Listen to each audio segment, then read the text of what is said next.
கிறிஸ்துவில் அன்புக்குரியவர்களே,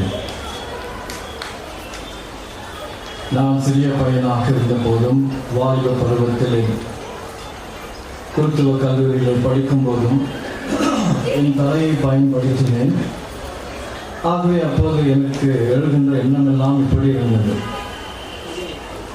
நவம்பர் 1ஆம் தேதி நாம் புனிதர்களின் திருவிழாவை கொண்டாடுகின்றோம், பெருவிழாவாக சொலன்னிட்டி என்று. சரி, சந்தோஷம். நவம்பர் 2ஆம் தேதி கல்லறைக்கு போனோமே, அங்கே செத்து போனவங்களை பற்றி நினைச்சு அழுணும் தானே. அதுக்கு ஏன் கல்லறை திருநாளின் பேர் வச்சாங்கன்ட்டு எனக்கு இது தலை ரொம்ப வருஷமா குழம்பினே இருந்துச்சு. இப்போ நான் என் தலையை யூஸ் பண்ணாம என்னுடைய ஹார்ட் இதயத்தை பயன்படுத்த முயற்சி போகும்போது அப்பதான் எனக்கு தெரிய வந்துச்சு, இது கரெக்ட் தான். இன்று கல்லறைக்கு ஒரு திருவிழா, கல்லறையில் இருக்கின்றவர்களுக்கு ஒரு விழா. அதுவும் ஃபாதர் தேவகுமார் இந்த பேரண்ட்ஸ்க்கு வந்த பிறகு இந்த கல்லறை இன்னும் இருக்குது. எங்கள் பார் சீரியல் செட்டு தான் லைட்டு ஃபேன். எனக்கு வேறு டீ கொடுத்தாங்க வரும்போது. அடுத்த வருஷம் பிரியாணி கூட கொடுப்பாங்க. அது கூட இப்போ கல்லறைக்கு ஒரு ரவுண்டு போனீங்கன்னா அங்கே என்னவோ இருக்கும். சிகார் இருக்கும், பீஃப் இருக்கும், பிரியாணி இருக்கும், சிக்கன் ஃப்ரை இருக்கும், சிகார்னா இருக்கும், பிறகு பாட்டில் கூட இருக்கும். இன்னைக்கு கல்லறை திருநாள். இந்த திருநாளை பற்றி புரிஞ்சுக்கணும் அப்படின்னா இந்த ஒரு 1/2 மணி நேரம் வாசிச்சாங்க பேரை. இந்த 1/2 மணி நேரம் வாசிச்ச பேர்ல என் பேர் எங்க வருதான்னு பார்த்து வந்துச்சு, நிறைய முறை வந்துச்சு. என் பேர் இந்திய திருவிழாவுக்கும் நாளை நடக்கின்ற என்ற விழாக்களுக்கும் என்னுடைய வாழ்க்கை நடக்கின்ற எல்லா நிகழ்வுகளுக்கும் ஒரு அடிப்படையான ஒரே ஒரு விஷயம் தான் இருக்கு. அது என்ன அப்படின்னா உறவு. ரிலேஷன்ஷிப். இந்த உறவை அடிப்படையாக வைத்துதான் எல்லாமே நடக்குது.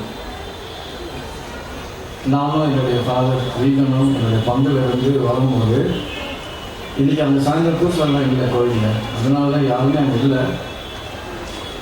என்னுடைய காம்பவுண்டில் ஜானி ஜெஸ்ஸின்னு 2 பேர் இருக்கிறாங்க. அவங்க 2 வாரம் தான் ஆச்சு இந்த காம்பவுண்டுக்கு. ஆனால் அதில் அந்த ஜெஸ்ஸி காணாமல் போயிடுச்சு. என்ன இது, நான் கோயிலுக்கு போனோம், இந்த கல்விக்கு போனோம், பூசை வைக்கணும், அங்கே வர ரவலவன்னு அடிக்குது, டிராஃபிக் வேறு பயங்கரமாக இருக்கும். இந்த ஜெஸ்ஸி எங்கேன்னு தேடின்னு இருந்தால் ஜெஸ்ஸி கிடைக்கல. ஜானியை மொத்தம் பிடிச்சி ரூமில் வச்சுட்டு ஒருத்தர் வந்தாங்க. அவர் பார்த்து இந்த மாதிரி ஜெஸ்ஸி காணாத போயிட்டுக்கிறா, கொஞ்சம் தயவுசெய்து பார்த்து உள்ள விழுங்குறா அப்படின்னு சொன்னேன். ஒருவர் இந்த உலகிலும் மறுவுலகிலும் வாழ்கின்றவர்கள் நாம் எல்லாரும் ஒரு குடும்பத்தில் இருக்கின்ற அங்கத்தினர்கள், members of the same family. இந்த ஒரு குடும்பம் 3 நிலையில் இருக்குது, 3 ஸ்டேட்டஸ். ஒரு பெரிய குடும்பம் இந்த உலகத்துல போராடி கொண்டிருக்கின்றது. சாத்தானோடும், மண்ணோடும், உடல் இச்சைகளோடும், பாவத்தோடும், பல நாட்டுகளோடும் நம்முடைய வாழ்க்கை போராட்டமாக இருக்கின்றது. நாம் இந்த போராட்டத்தில் வெற்றி பெற வேண்டும். நாம் ஓடிக்கொண்டே இருக்கின்றோம். இந்த ஓட்ட பந்தயத்திலே நாம் வெற்றி காண வேண்டும்.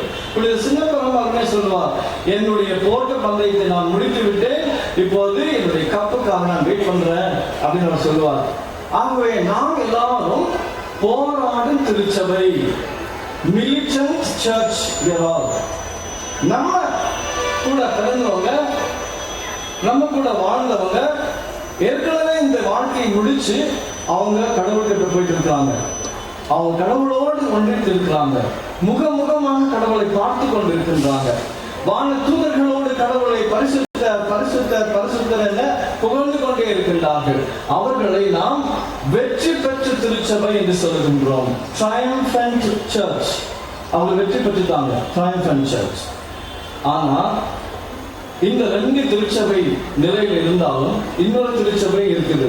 அவங்க யார் அப்படின்னா, பரிசுத்தமான வாழ்க்கை வாழ்ந்து கடவுளை நேரா போய் பார்க்க முடியாம தங்களுடைய பலவீனத்தினாலே, தாங்கள் செய்த பாவத்தினாலே, தங்களுடைய ஆன்மா கரைப்பட்டிருக்கும் காரணத்தினாலே அந்த கரையை கழுவிக்கொண்டு அவர்கள் மோட்சத்துக்கு போக வேண்டும். இன்னைக்கு 2வது நீங்க படிச்சீங்க, தங்கத்தை புலமிடுவது போல சாதாரண தங்கத்தை எடுத்து வெள்ளியை எடுத்து நம்ம அழகு பார்க்க முடியாது, நகை செய்ய முடியாது. அந்த நெருப்புல போட்டு அதை உருக்கணும். நம்ம அருமையான ஒரு நிகழ்ச்சி. ஒருத்தர் வந்து ஒரு அம்மா இந்த தங்கமோ நகையோ வெள்ளியோ வந்து இங்க உருக்குறாங்களே, நெருப்புல உருக்குறாங்களே, அது வந்து ரொம்ப ஹீட் ஆகிட்டு பத்தி இதற்கு என்னாவது கருகி போயிடாதா அப்படிங்கிற சந்தேகம் வந்துக்குது அவங்களுக்கு. இப்போ காஃபியோ ஒரு சாம்பாரோ வச்சிருந்தீங்க, நிறைய ஒரு டீ சீரியலை பார்த்துட்டு கருகி போல வீட்டில் அடிவாங்கல, ஆமாம் திட்டுவாங்கல்ல, ஆமாம். அது மாதிரி ஒரு அம்மாவுக்கு ஒரு யோசனை வந்துச்சா, இது தங்கமோ வெள்ளியோ அவங்க நெருப்புல வச்சுதானே இந்த புடமிடுறாங்க, அப்போ அந்த கருகி போகாதா? எப்படி அவங்களுக்கு தெரியும் கரெக்டாக வந்துருக்குதுன்னு? பதம் தான் சொல்கிறாங்க. பதம், இந்த அதிர்ஷ்டம் செய்யறதுக்கு கரெக்டாக பதம் இல்லைன்னா அந்த அதிர்ஷ்டத்தை சுற்றி தான் வெட்டி சாப்பிடணும்.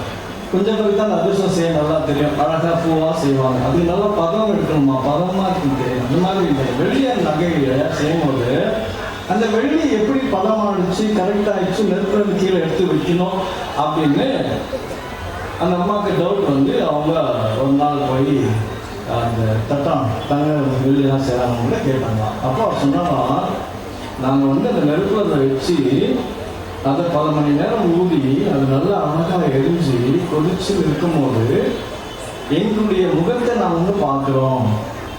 எப்போ எங்கள் முகத்தை அங்கே பார்க்க முடியுதோ அப்போ பதம் ஆயிடுச்சு, நெருக்கி வச்சிடுறோம். அதே பியூட்டிஃபுல்ங்களா? கடவுளும் அப்படிதான்.